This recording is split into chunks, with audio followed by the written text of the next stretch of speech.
Me kanë dhe zona tjerë që kanë me pengu, kanë me kanë dhe nevoja tjera që kanë me pengu. Normal, për shembull, kena njerëz që i takojmë, do me jetu njëkohësisht në Kosovë dhe në Gjermani. S'është i përcaktuar akoma.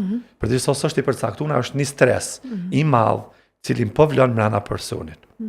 Që i bjen që ti dosh munal, mu vidisu, çka po të vynë Kosova, se çka po të vynë Gjermania. Çka ka më të plotësu, dhe cilat nevoja tua kanë më plotësu me Kosovën, cilat kanë më plotësu me Gjermaninë. Dhe ti dush definitivisht me vendos, sepse ky stres ka me vazhdu dhe ti s'ki me kon rahat. Ti me kon peng i burgosur i që të ty në dy nevojave tua, prej që asaj që po ik, edhe që ato që ti po dën me ndërtu.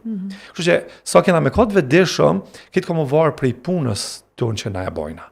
Për shembull kur punojmë me traumat, na e dim që ti traumën s'munësh me shnosh, s'munësh me largu, s'munësh me zhduk. Po çka është e rëndësishme te traumat, është vëdësimi për ngjarjen, që ti e vëdësu për ata që ty të kanë ndodhur.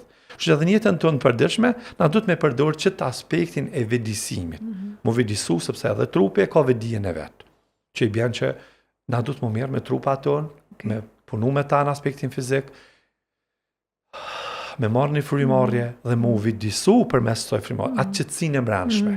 Që fillimisht qetësia e brendshme fillon pi trupit, nuk fillon pi mendjes.